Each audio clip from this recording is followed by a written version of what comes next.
ანუ იცით რომ ჩემთან მოვიდნენ ჭხრეკაზე? ძალიან დიდი ბოდიში. დიახ. დიახ. ერთი წამით მეგობრებო, მომისმენთ და წამით. თქვენ ჩაატარეთ ჭხრეკა მაგალითად ჩემს მეგობარ ილია ღლონთანაც კი. იქ არ ამოღიღიათ წელი, არ მაინტერესებს რა საკითხია. არ მაინტერესებს. სხვა საკითხებს განვიხილებ აუცილებლად. პრეცედენტებით განიხილება საერთოდ სამართალი რომ იცოდეთ. სადაც არ წერია არაფერი ჩემს ტელეფონზე. პრეცედენტებით განიხილება სამართალი და პროკურატურის წარმომადგენელმა ეს უნდა იცოდეთ.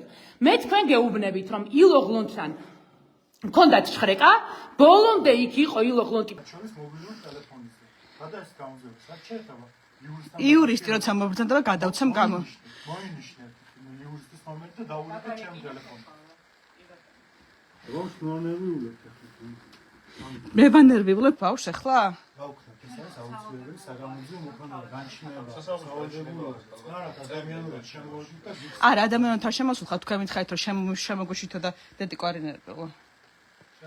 თქვენ აქ წერია რომ საგამოძიებო ორგანოების მხრიდან გათვალისწინებული უნდა იქნეს ეს დანაწესები და მე მაქვს უფლება გადაღების. არა, მე მაქვს გადაღების უფლება.